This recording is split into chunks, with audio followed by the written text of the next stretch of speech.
और इस बीच में एक और बड़ी खबर की तरफ रुख करते हुए बताते चले कि सीएम फेस की रेस अब तेज होती जा रही है राजस्थान में, क्योंकि दिल्ली में जेपी नड्डा और वसुंधरा राजे की मुलाकात अहम मानी जा रही। जेपी नड्डा के आवास पर दोनों की मुलाकात जारी है। बेटे दुष्यंत के साथ पहुंची है वसुंधरा राजे। बड़ी खबर है इस बीच में, क्योंकि सीएम फेस को लेकर लगातार सस्पेंस बरकरार है और इसको लेकर ही वसुंधरा राजे जेपी नड्डा से मुलाकात कर रही हैं। जेपी नड्डा के घर पर ही वसुंधरा राजे अपने बेटे दुष्यंत सिंह के साथ पहुंची हैं। ये मुलाकात अभी जारी है। कितनी देर तक ये मुलाकात होगी और इस मुलाकात के बाद क्या कुछ निकलकर सामने आएगा वो भी आप तक पहुंचाएंगे। लेकिन इस बीच में ये खबर इसलिए अहम हो जाती है क्योंकि लगातार मुलाकात पर मुलाकात हो रहे हैं, लेकिन कब नाम होंगे डिसाइड सीएम के लिए अभी इसके कोई सिग्नल नहीं मिल पा रहा है। भरसक प्रयास यही लगाया जा रहा है कि कल पर्यवेक्षक के नाम जब डिसाइड हो जाएंगे तो 2 या 3 दिन में मुख्यमंत्री कौन होगा उनके चेहरों पर भी मुहर लग जाएगी। लेकिन इस बीच में यह मुलाकात अहम मानी जा रही है इसलिए क्योंकि आज ही देखा जाए, आज राजनीतिक जो घटनाक्रम है वो तेजी से राजस्थान के बढ़ते हुए दिखाई पड़े। आज ही बाबा बालकनाथ जो कि तिजारा से इस बार सांसद के तौर पर विधायकी का चुनाव लड़े, आज ही अपने सांसदीय पद से उन्होंने इस्तीफा दिया और संसद भवन में गृह मंत्री अमित शाह से मुलाकात की। लेकिन अब और इस खबर पर हमारे संवाददाता लखबीर जुड़े हुए हैं। लखबीर, ये मुलाकात कितनी देर चलेगी और क्या कुछ अहम जानकारी आपको वहां से मिल पा रही है? जी देखिए, फिलहाल तो ये मुलाकात जारी ही है। करीब 1 घंटे का समय हो गया जब पूर्व मुख्यमंत्री वसुंधरा राजे अपने बेटे दुष्यंत सिंह के साथ बीजेपी के राष्ट्रीय अध्यक्ष जेपी नड्डा के आवास पर पहुंची थी और ये मुलाकात फिलहाल जारी है। हालांकि कितनी देर ये मुलाकात चलेगी ये फिलहाल तय नहीं है, क्योंकि राजस्थान में मुख्यमंत्री का चयन होना है और उसके लिए तमाम तरीके की बातचीत वसुंधरा राजे से उससे पहले होनी है। और जो भी घटनाएं घटी हैं राजस्थान के सियासी गलियारों में बीते दिनों, मुख्यमंत्री पद के लिए लॉबिंग करने के लिए, चाहे उन्हें कह दीजिए प्रेशर पॉलिटिक्स में कह दीजिए या फिर भावनात्मक रूप में कह दीजिए, क्यों ये तमाम तरीके की बातें मैं इसलिए कह रहा हूं क्योंकि 2 दिन पहले पूर्व मुख्यमंत्री वसुंधरा राजे के आवास पर करीब 2 से 2.5 दर्जन विधायक जुटते हैं, जिसकी पूरी आंख की नजर से केंद्रीय आलाकमान ने उसे देखा है और काफी गंभीर लिया है। हालांकि उस बात को लेकर भी वसुंधरा राजे से जवाब तलबी होगी, जाना जाएगा कि आखिरकार उन तमाम विधायकों को योजनाबद्ध तरीके से बुलाया गया था या फिर वो स्वतः अपने आप भावनात्मक रूप से आए और धन्यवाद ज्ञापित कर चले गए। और एक बात और पूछी जाएगी कि आज जिस प्रकार से बाड़ेबंदी का प्रकरण अब चर्चाओं में है और उस पर स्पष्टीकरण भी आ गया कंवरलाल मीणा का कि भाई सांसद दुष्यंत सिंह उसमें इन्वॉल्व नहीं थे, उस पर भी साफ तौर पर चर्चा होगी। इसलिए सांसद दुष्यंत सिंह भी खुद अपनी मां वसुंधरा राजे के साथ आए हैं, क्योंकि हमने देखा कि हेमराज मीणा जो कि ललित मीणा के पिता हैं, जो विधायक बनकर आए हैं ललित मीणा, उनके पिता हेमराज मीणा ने आरोप लगाए सांसद दुष्यंत सिंह पर और साफ तौर पर कहा कि 5 विधायकों को जबरन बाड़ेबंदी में तब्दील किया गया, जबरन उनको बंधक बनाया गया और उनको समर्थन जुटाना चाहते थे दुष्यंत सिंह अपनी मां के लिए, इसलिए उन 5 विधायकों को जबरन बैठाकर रखा गया है। लेकिन अब कंवरलाल मीणा जो कि जिन्होंने फोन किए थे उन्होंने साफ तौर पर कह दिया कि इस प्रकार की कोई बात नहीं है, ये छवि बिगाड़ने का प्रयास है और एक बड़ी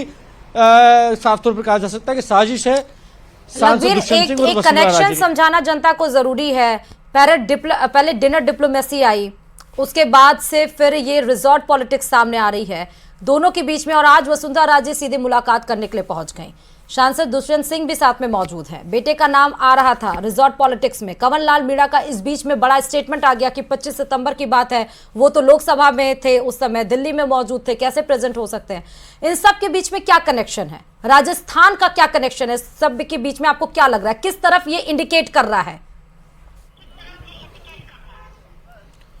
देखिए, इन तमाम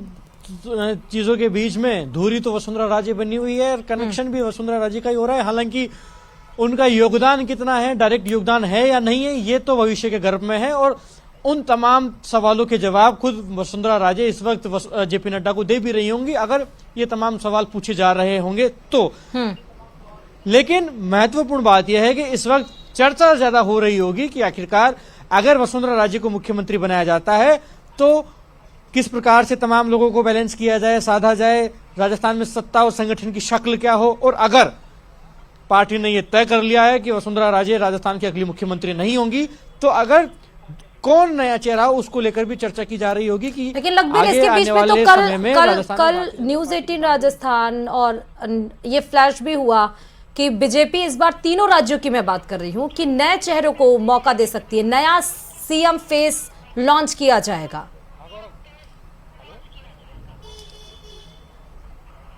निश्चित रूप से ये खबर चल भी रही है, हमने चलाई भी है कि भारतीय जनता पार्टी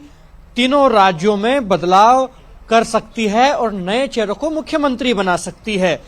इसी शक्ल में इस मुलाकात को भी बेहद गंभीरता से, बेहद संवेदनशील तरीके से लेना चाहिए, क्योंकि अगर वसुंधरा राजे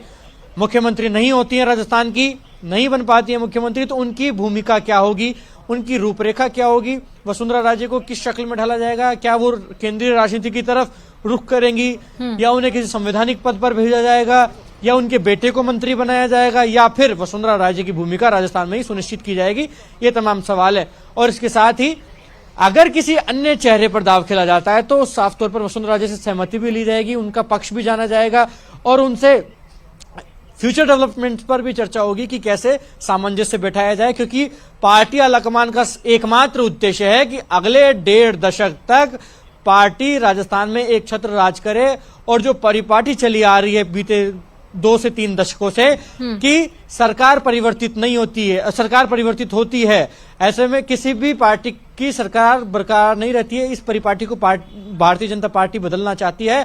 और इसीलिए ऐसे चेहरे पर दाव खेलना चाहती है कि जो न केवल सत्ता अच्छी दे सके, गवर्नेंस अच्छी दे सके। अब 2-3 घटनाक्रम बहुत तेजी से राजस्थान के दिल्ली में हुए। एक तो वसुंधरा राजे जेपी नड्डा से मुलाकात कर रही हैं, अभी मुलाकात चल रही है, कितनी देर की मुलाकात होगी अभी कोई इस पे क्लियर स्पष्ट इंडिकेशन नहीं मिले हैं। दूसरी तरफ बाबा बालकनाथ आज अमित शाह से मिले, फिर उसके बाद 2 घंटे की मुलाकात प्रधानमंत्री नरेंद्र मोदी और अमित शाह की हुई। सीपी जोशी 9:25 पर जयपुर एयरपोर्ट से सीधे मुलाकात करने के लिए दिल्ली पहुंचेंगे। तो ये सारे घटनाक्रम बड़ी तेजी से चल रहे हैं। क्या मतलब समझा जाए कि कल पर्यवेक्षक के नामों के ऐलान कर दिए जाएंगे और कल ही पर्यवेक्षक चले जाएंगे, विधायक दल से बात करेंगे और 1 या 2 दिन लगेंगे, पार्लियामेंट्री बोर्ड नाम का ऐलान कर देगी। ये सब उसी के लिए हो रहा है, सारे हलचल उसी तरफ है। बिल्कुल निश्चित रूप से इसीलिए तमाम तरीके की गतिविधियां हो रही हैं, क्योंकि बीजेपी विधायक दल की बैठक होनी है, राजस्थान में भारतीय जनता पार्टी को अपना मुख्यमंत्री चुनना है, इसलिए वसुंधरा राजे भी यहाँ आई हैं। कल केंद्रीय पर्यवेक्षक नियुक्त हो जाएंगे, इस प्रकार की खबरें हैं, वो राजस्थान जाएंगे, विधायक दल की बैठक को संचालित करेंगे और उस विधायक दल की बैठक में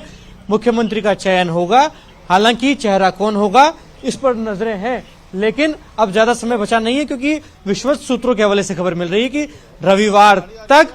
भारतीय जनता पार्टी विधायक दल की बैठक हो जाएगी और उस विधायक दल की बैठक में ये तय हो जाएगा कि राजस्थान में भारतीय जनता पार्टी की बागडोर किसे सौंपी जानी। इसलिए सीपी जोशी भी आ रहे हैं, इसलिए वसुंधरा राजे भी कल देर रात आई हैं, अभी जेपी नड्डा से मुलाकात कर रही हैं। कल भी प्रधानमंत्री नरेंद्र मोदी और केंद्रीय गृह मंत्री अमित शाह की मुलाकात हुई थी प्रधानमंत्री आवास पर। उसके बाद देर रात तक गृह मंत्री अमित शाह और जेपी नड्डा की मुलाकात हुई, ताकि तीनों राज्यों में पर्यवेक्षक कौन भेजे जाएं इसको लेकर एक्सरसाइज की जाए और तीनों राज्यों में किसको चेहरा बनाया जाए, किस पर दांव खेला जाए, इस पर। लखबीर, एक सवाल और बहुत अहम, कहते हैं कि कहीं पे आग लगी हो तभी धुआं उठता है, तो ये जो प्रेशर पॉलिटिक्स या रिजॉर्ट पॉलिटिक्स की बात आ रही है, क्या आपको लग रहा है कि लॉबिंग करने की कोशिश की जा रही है और इसीलिए मुलाकात पर मुलाकात की जा रही है और अहम चर्चाएं हो रही हैं राजस्थान को लेकर? किसी को तो मनाने की कोशिश की जा रही है। लखबीर, जिस भी व्यक्ति का मुख्यमंत्री की, सवाल दोहरा दीजिए वापस एक बार आप। मैं कह रही हूं कि कहते हैं कि कहीं पर आग लगा होता है तभी धुआं उठता है। जो मुलाकातों पर मुलाकात हो रही है लखबीर, ठीक है, क्या किसी को मनाने की कोशिश हो रही है या फिर लॉबिंग वाकई करने की कोशिश की जा रही है राजस्थान में? जी बिल्कुल, बात सही है कि जहां पर आग लगी होती है वहीं से धुआं उठता है और इसीलिए तमाम लोग जो मुख्यमंत्री की फहरिस्त में हैं वो अपनी अपनी लॉबिंग में जुटे हुए हैं, इसलिए तमाम तरीके की मुलाकातें हो रही हैं, इसलिए छन छन कर नाम बार बार सामने आ रहे हैं और एक पैटर्न सामने आ रहा है कि हर 6 घंटे में मुख्यमंत्री का चेहरा बदल जाता है कयासबाजी में। क्योंकि पहले नाम की चर्चा हुई दिया कुमारी की, फिर